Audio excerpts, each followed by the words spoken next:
Shalom aleihim, selamat bertemu kembali. Ya puji Tuhan, hari ini kita akan sama-sama belajar kembali. Dan sebelum mulai kita akan berdoa bersama-sama. Silakan tutup mata, lipat tangan, kita berdoa. Tuhan Yesus, terima kasih kebaikan-Mu yang begitu baik untuk kami. Dan sungguh semua itu oleh karena kemurahan-Mu bagi kami semua. Saatnya kami akan belajar, karena Tuhan menolong, berkati kami dan sertai kami. Demi dan dalam nama Yesus kami berdoa. Amin. Puji Tuhan ya, hari ini kita bersama-sama belajar meski melalui video ya.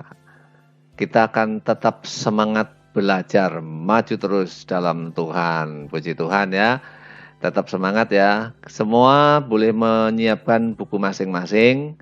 Tolong semua boleh menyiapkan segala peralatan belajar kita. Nah, hari ini kita akan belajar di bab yang ke-15. Ini di bab yang terakhir di buku kalian. Jadi kita akan mempelajari tentang menjaga kelestarian alam. Wow, ini juga di gambarnya juga memang menyenangkan. Alam kita itu memang luar biasa. Puji Tuhan ya. Nah, semua sudah siap? Kita membuka di halaman yang ke-117. Nah, namun sebelum kita mulai, ya kita akan membaca dulu di ayat firman Tuhan di sini. Ini di Kejadian 1 ayat 26 mengatakan, "Berfirmanlah Allah, baiklah kita menjadikan manusia menurut gambar dan rupa kita, supaya mereka berkuasa atas ikan-ikan di laut dan burung-burung di udara, dan atas ternak, dan atas seluruh bumi, dan atas segala binatang melata yang merayap di bumi." Nah, ini di ayat firman Tuhan yang sudah dituliskan untuk kita semua umat manusia. Sebelum kita belajar atau kita membahas tentang materi kita, di halaman 117 itu ada lagu. Yuk kita nyanyi dulu ya. Ya, silakan kalian boleh bernyanyi dengan pujian berikut ini ya.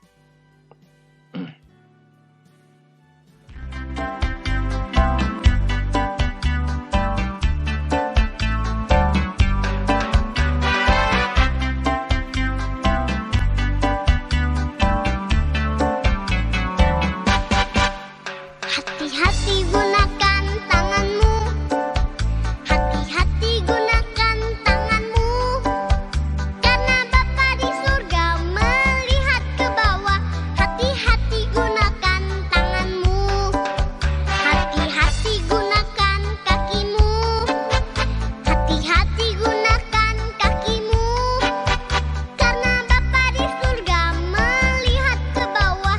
Hati-hati gunakan kakimu, hati-hati gunakan mulutmu, hati-hati gunakan mulutmu, karena Bapa di surga melihat ke bawah. Hati-hati gunakan mulutmu. Oke, puji Tuhan. Pujiannya apa sih? Lah, pujiannya kan hati-hati gunakan tanganmu. Nah, terus kemudian hati-hati gunakan kakimu. Terus kemudian apa lagi? Hati-hati gunakan mulutmu. Nah, ini pesan bahwa kita memang harus bisa menggunakan seluruh anggota tubuh kita dengan sangat hati-hati. Nah, kembali ke firman Tuhan ini. Dibuka di halaman 118. Di halaman 118 itu diberikan sebuah penjelasan perintah Allah untuk mengusahakan alam. Jadi ini dasarnya ini ada di kitab Kejadian ini. Jadi sebenarnya kalau kita boleh belajar dari halaman 118 ini, manusia itu diciptakan Tuhan punya tugas. Ya, punya tugas yaitu untuk bekerja. Ya, memang waktu manusia jatuh dalam dosa itu, manusia memang yang tadinya itu tidak perlu bekerja baru makan, ya. Kalau jadi tinggal makan aja, nggak perlu bekerja. Nah, tapi dalam hal ini sebenarnya sudah sejak awal manusia diciptakan ini, Tuhan sudah memberikan satu perintah yaitu supaya manusia itu bekerja. Ini di sini supaya mereka atau manusia itu berkuasa atas ikan-ikan di laut. Nah, berkuasa ini berarti Tuhan memberikan satu perintah bahwa manusia itu harus melakukan sesuatu untuk ciptaan Tuhan. Nah, di halaman 118 juga di situ dikatakan apa? Manusia itu sebenarnya diberikan alam oleh Tuhan secara gratis, kan nggak ada kan kita tuh harus bayar sama Tuhan baru kemudian bisa menikmatin. Tidak, kita diberikan dengan cuma-cuma, tidak perlu melakukan ini itu sudah ada semuanya. Ya, termasuk ketika kita sekarang ini tinggal di alam ciptaan Tuhan ini, kan kita tinggal menikmatin aja. Dalam arti kita kan nggak perlu membuat namanya matahari, nggak perlu membuat namanya bulan, kemudian ada gunung, nggak, semua sudah Tuhan ciptakan begitu indahnya.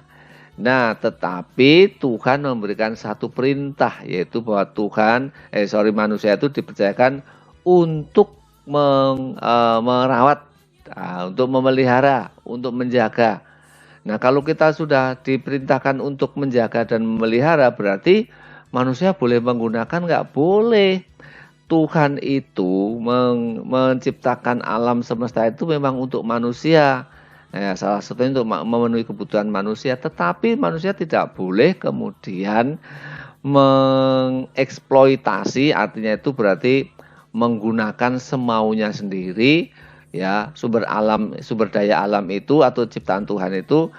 Karena apa? Ujung-ujungnya nanti ciptaan Tuhan itu menjadi rusak. Nah, tapi kenyataannya memang sekarang ini banyak manusia yang menggunakan segala cara untuk memenuhi keinginannya pribadi atau untuk kesenangan sendiri. Asalkan kebutuhan itu terpenuhi, pokoknya dia mau kerjakan. Nah, ini yang tidak boleh.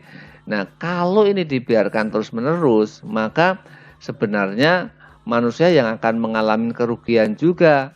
Nah, sedangkan manusia itu kan tinggalnya di alam ciptaan Tuhan ini, maka yang akan mengalami kerugian adalah manusia itu sendiri, kan begitu ya. Nah, manusia itu harus diingat ya, memerlukan ciptaan Tuhan ini. Kan kita semua sama-sama tahu ya, bahwa manusia itu diciptakan kan untuk mengusahakan. Di sisi lain, manusia itu ya hidup karena ada alam ciptaan Tuhan yang lain. Jadi sebenarnya manusia itu memerlukan alam untuk memenuhi kebutuhannya.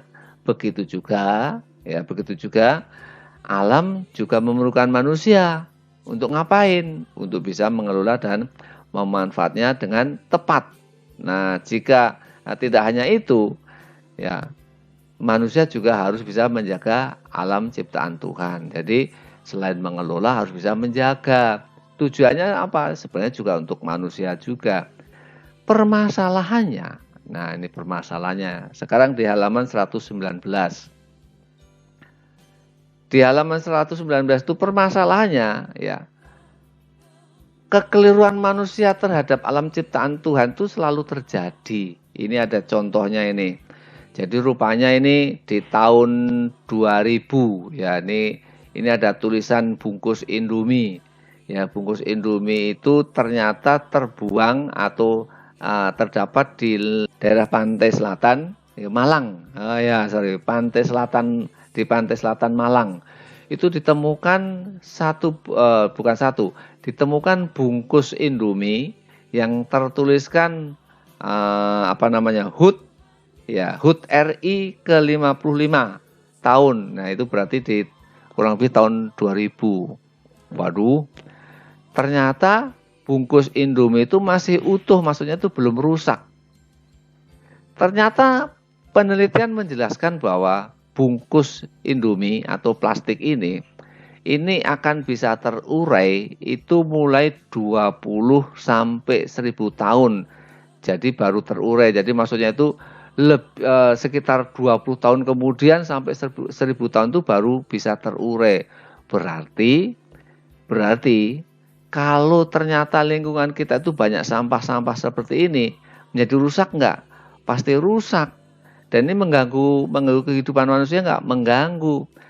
jangankan mengganggu kebutuhan manusia, mengganggu lingkungan manusia pun iya, merusak pemandangan. Yang tadinya pantainya bagus jadi jorok dan kotor.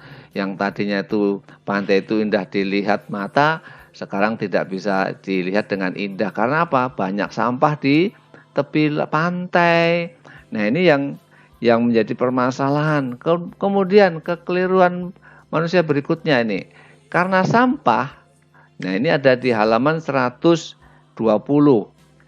Karena sampah rupanya ada ditemukan di dalam ikan atau bangkai ikan paus, itu ternyata di dalam perutnya ditemukan 5,9 kilo ya sampah plastik.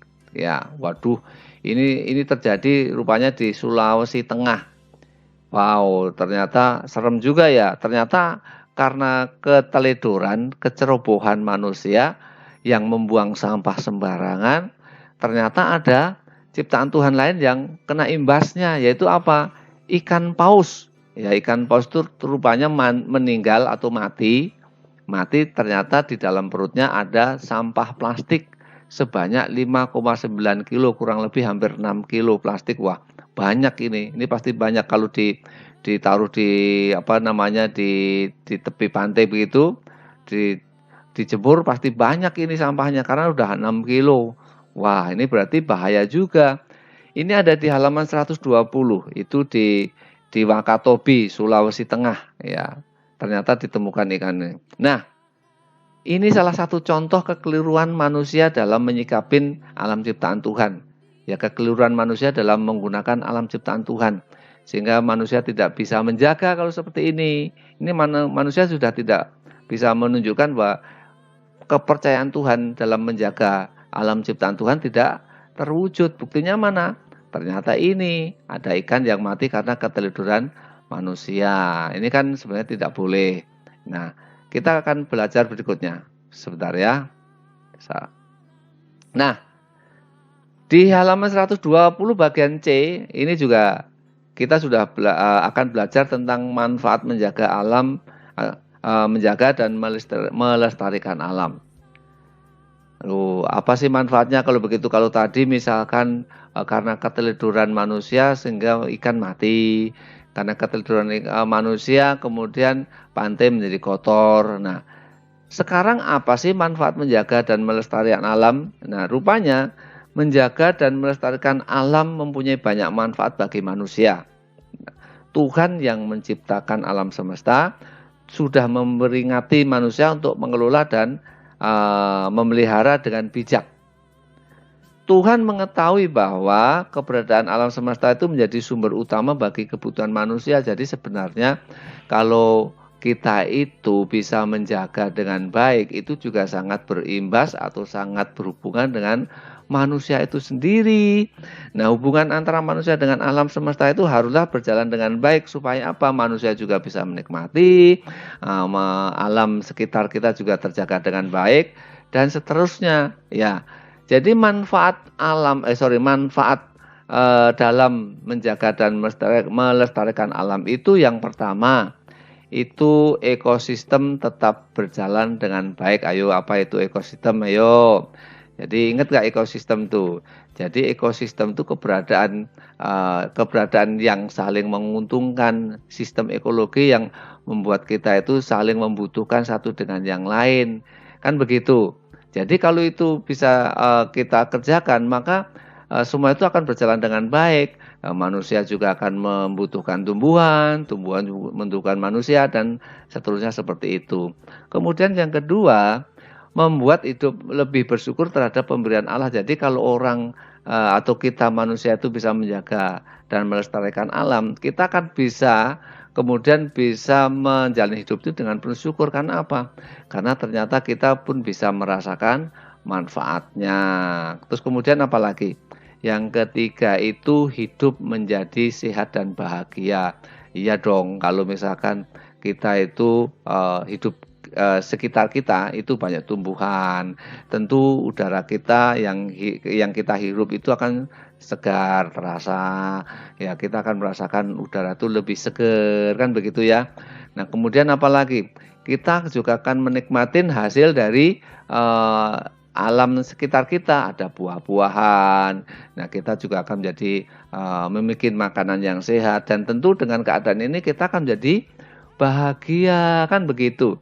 Yang berikutnya, manfaat kita menjaga alam itu adalah kita bisa mengurangi potensi bencana alam seperti tanah longsor, banjir, dan kebakaran hutan. Jadi sebenarnya kalau kita lihat dari manfaatnya ini, sebenarnya memang itu kemungkinan terjadi bencana alam itu ada. Tetapi dengan kita bisa menjaga itu, berarti kita akan mengurangi potensi terjadinya bencana alam. Ya, kita akan bisa meminimalisir atau mengurangin atau menjaga jangan sampai itu bisa cepat terjadi. Nah, itu manfaatnya untuk kita. Kalau kita bisa mengurangi, kan kita juga akan terus bisa menikmatin kebahagiaan yang kita sudah alamin atau kita nikmatin bersama.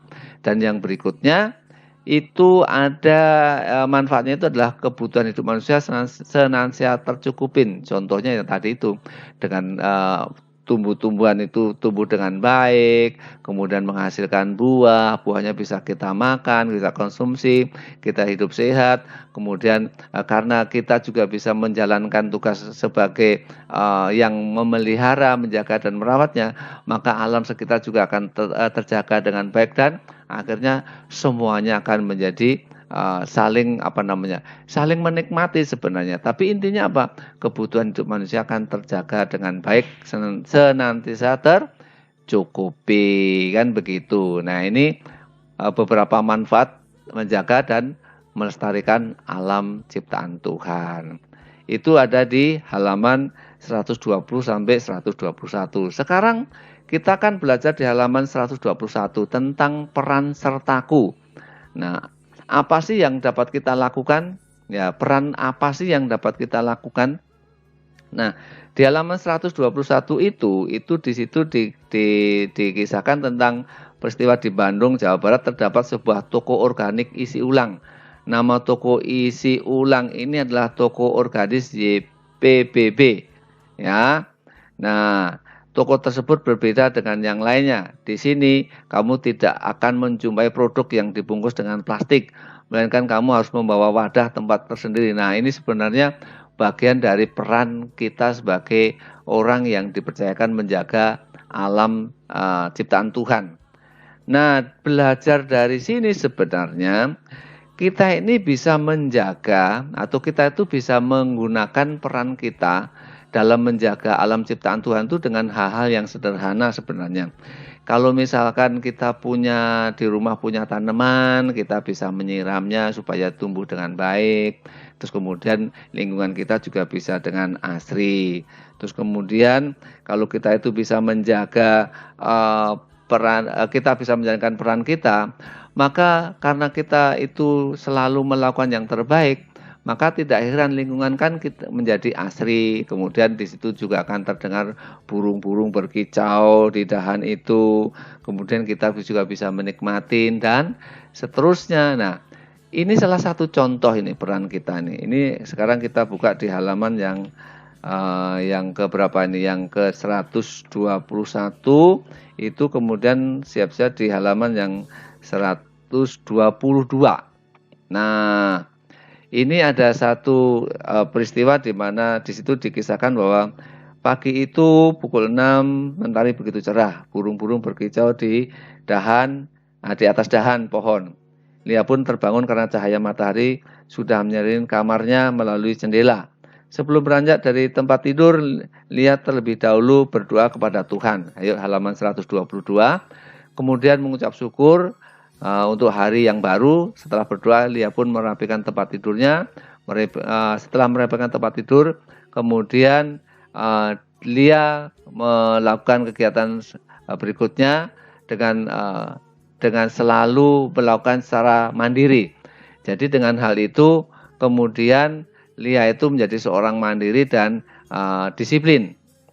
Nah, setelah selesai, Lia pun kemudian segera mengambil handuk dan pergi ke kamar mandi. Pagi itu air di kamar mandi pagi itu air di kamar mandi Lia hanya sedikit. Maka kemudian hampir semua orang rumah tahu bahwa semua orang membutuhkan air. Nah, rupanya setelah itu si Lia pun kemudian menyalakan air dan menunggu sampai penuh. Nah, tetapi ketika air hampir penuh, dia kemudian melihat jam itu waktunya sudah mepet. Maka kemudian dia buru-buru berkemas untuk pergi ke sekolah. Sesampainya di sekolah, Lia baru ingat kalau ternyata dia belum mematikan air. Lia pun sedih dan menyesal perbuatannya. Nah, ia teringat bahwa kedua orang tuanya dan guru di sekolah pernah mengajarkan untuk tidak membuang air. Menggunakan air itu harus secukupnya. Nah, sebab ketika kita menggunakan air berlebihan terus menerus, maka kita akan mengalami kekeringan. Lalu dengan boros menggunakan air kita juga mengalami kita akan boros menggunakan air itu yang berarti tidak menghargai berkat Tuhan. Jadi ceritanya itu kan Lia itu setelah memang sudah bangun pagi seperti biasa ya, seperti kalian juga berkemas beres-beres untuk mempersiapkan diri untuk sekolah. Rupanya waktu dia mau mandi itu airnya itu enggak ada, atau ada cuman kurang atau hanya kurang. Kemudian dia mandi dan buka keran air. Setelah dia membuka itu, dia keluar, ya maksudnya itu sambil dia itu menunggu air, dia kemudian kemas-kemas. Nah, rupanya dia melihat jam itu sudah siang dan terburu-buru, dan akhirnya dia cepat-cepat pergi ke sekolah. Ternyata airnya belum dimatikan. Nah, ini kan jadi satu pelajaran yang tentu harus kita perhatikan. Jadi jangan sampai kita itu menjadi orang yang lalai. Peran kita itu sangat penting. Jadi kalau selama kita itu bisa menggunakan segala fasilitas yang ada itu dengan baik, maka secara tidak langsung kita itu sudah menggunakan berkat Tuhan itu dengan baik. Berarti kita sudah mempergunakan berkat Tuhan itu semaksimal mungkin. Tetapi kalau kita teledor, berarti kita membuang berkat Tuhan atau alias menyia-nyiakan berkat Tuhan. Jadi ini adalah pelajaran yang menarik. Jadi lingkungan kita itu adalah milik kita. Jadi menjaga lingkungan itu juga menjadi tanggung jawab kita. Jadi seperti yang kita sudah sama-sama pelajarin, menjaga dan merawat ya, alam ciptaan Tuhan itu kita tahu menjadi menjadi tanggung jawab kita. Jadi melalui pelajaran hari ini, mari kita sama-sama menjadi orang yang bisa bertanggung jawab, ya. Kita bisa kembali ya menjadi orang yang bisa diandalkan dalam hal ini menjaga kelestarian alam ciptaan Tuhan. Supaya seperti dalam gambar ini, akhirnya apa? Kita tinggal di tempat yang sejuk, semua juga boleh menjadi tempat yang indah untuk kita, dan akhirnya apa? Hidup kita hidup yang memuliakan Tuhan. Semoga ini bisa menjadi berkat, dan mari kita sama-sama terus lakukan sebagaimana yang Tuhan ajarkan untuk kita, untuk menjadi orang yang menjaga dan merawat alam ciptaan Tuhan. Tuhan Yesus memberkati. Tuhan, terima kasih untuk semua pelajaran hari ini. Berkati anak-anak-Mu, berkati kami semua, mampukan kami menjadi orang yang bisa menjalankan perintah Tuhan, menjaga alam ciptaan Tuhan, dan terus menjadi orang yang hidup memuliakan Engkau. Terima kasih Tuhan, ampun salah dosa pelanggaran kami. Demikian dalam nama Yesus kami berdoa. Amin. Oke, sampai di sini pertemuan hari ini. Semoga Tuhan yang menolong kita senantiasa. Thank you.